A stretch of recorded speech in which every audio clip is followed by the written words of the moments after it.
नमस्कार, मी डॉक्टर मच्छिंद्र बांगर महाराष्ट्रातील हवामान परिस्थिती संदर्भात ताजा अंदाज देणार आहे. आपण बघतो पाकिस्तान मार्गे एक WD सरकतोय. दक्षिण भारतात कमी दाब आहे, परंतु भारतीय हवामानावर त्याचा फार परिणाम होत नाही असंही आपण बघितलेलं आहे.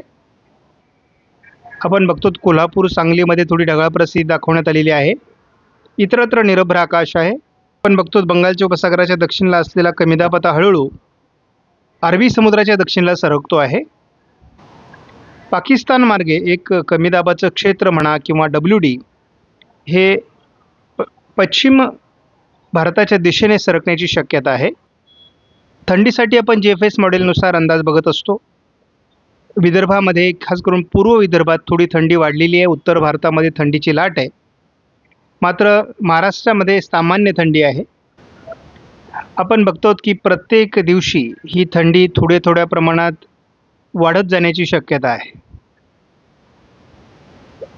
साधारणपणे आपण बघतो की 9 तारखेपर्यंत महाराष्ट्रामध्ये सामान्य प्रकारची थंडी राहणार आहे. अगदी 10 तारखेला आपण बघितलं तर थोडं थंडीचं प्रमाण जरी कमी होत असलं तरी सामान्य स्वरूपाची थंडी महाराष्ट्रात राहणार आहे.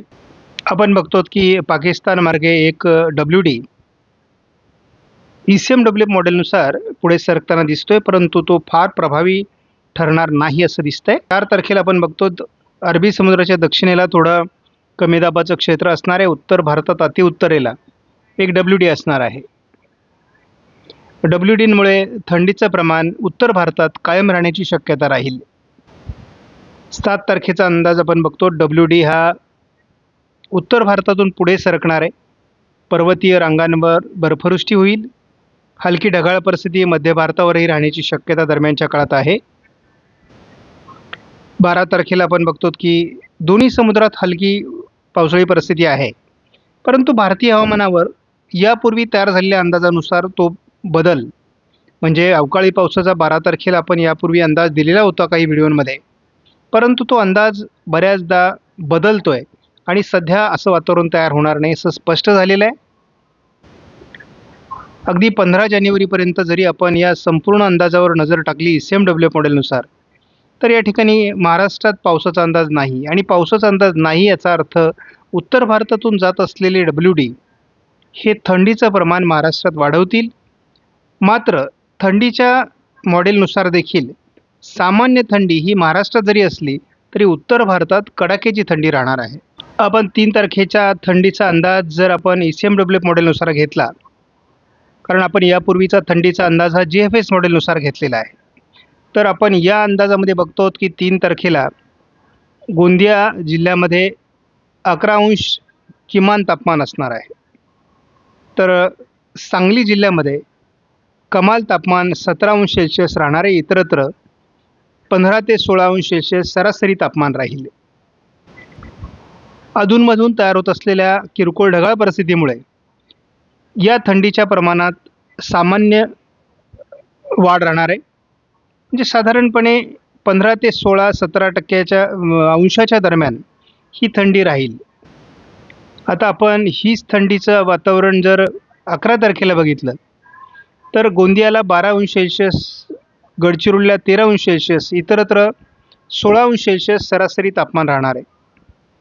त्यामुळे याचाच अर्थ सामान्य थंडी महाराष्ट्रामध्ये राहील. थंडीचं वातावरण पिकांना आवश्यक असलेल्या थंडीचं वातावरण महाराष्ट्रामध्ये जानेवारीत आवश्यक असलेलं राहणार आहे.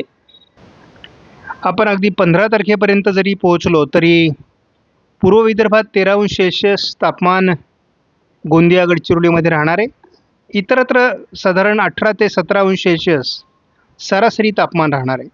त्यामुळे सामान्य थंडी महाराष्ट्रात जाणवेल. फार मोठे कडाक्याची थंडी किंवा थंडीची लाट महाराष्ट्रात असणार नाही, उत्तर भारतात मात्र असेल. आपण जर बारकाईने बघितलं तर महाराष्ट्रात अशी हलक्या प्रकारची ढगाळ परिस्थिती आहे. जिथे जिथे हलकी ढगाळ परिस्थिती तुम्हाला दिसेल त्या ठिकाणी थंडीचं प्रमाण कमी राहणार आहे. आता ही सर्वदूर ढगाळ परिस्थिती महाराष्ट्रात नाही आहे. कधीही महाराष्ट्राच्या दक्षिणेला आहे, कधीही महाराष्ट्राच्या उत्तरेला आहे, ठराविक ठिकाणी आहे.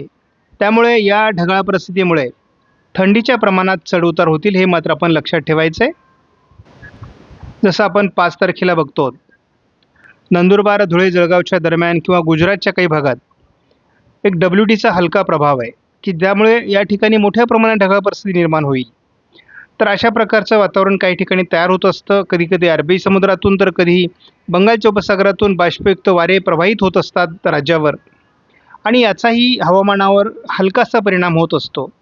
सध्या हिवाळीचे थंडीचे दिवस आहेत, तसे पावसाचे दिवस नाहीत आणि ज्या वर्षी आपल्याला माहिती आहे अवकाळी पाऊस कमी झाला, त्या वर्षी पावसाळा चांगला राहिलेला आहे. त्यामुळे अवकाळी पावसाची आता तशी आवश्यकता नाही. पिकांची वाढ झालेली आहे आणि अवकाळी पावसामुळे पिकांचं नुकसान होणार आहे. त्यामुळे आपल्याला सध्या अवकाळी पावसापेक्षा एक सामान्य किंवा त्यापेक्षा थोडी अधिक थंडी आवश्यक आहे आणि या थंडीमुळे पिकांच्या वाढीमध्ये अधून पोषकता निर्माण होईल असा अंदाज आहे.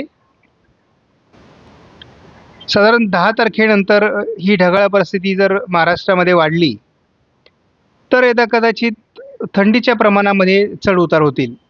मात्र आपण यापूर्वी एका व्हिडिओमध्ये किंवा असा अंदाज तयार झालेला होता की 12, 13, 14 अशा तारखेंना महाराष्ट्रामध्ये एक WD आणि कमी दाब यामध्ये ट्रफलाईन तयार होईल आणि मग पाऊस पडेल अशा प्रकारचा अंदाज होता. त्यानंतरही आपल्याला हा अंदाज कायम राहील असं वाटलं होतं. परंतु तो अंदाज सध्या तरी जुळताना दिसत नाही. मात्र हा अंदाज पुढचा आहे. त्यामुळे यदा कदाचित हा अंदाज पुन्हा तयार होऊ शकतो आणि त्यावर आपण लक्ष ठेवून असणार आहोत. हवामानात काही बदल झाला तर आपल्याला अपडेटमध्ये तो दिला जाणार आहे. आपण हा महाराष्ट्राचा मॅप बघतो आहोत. हा यामध्ये कुठेही पावसाळी वातावरण नाही. हा 1 तारखेपासून पुढे 31 मार्चपर्यंत यामध्ये जे काही पावसाचे बदल होतील ते दाखवले जाणार आहेत. हा सीझनल मॅप आहे. साधारण 1 जानेवारीपासून पुढे जेव्हा पावसाचं वातावरण तयार होईल ते यामध्ये दाखवलं जाणार आहे. सध्या पावसाचं वातावरण नसल्यामुळे हा कोरा अशा प्रकारचा नकाशा दाखवलेला आहे.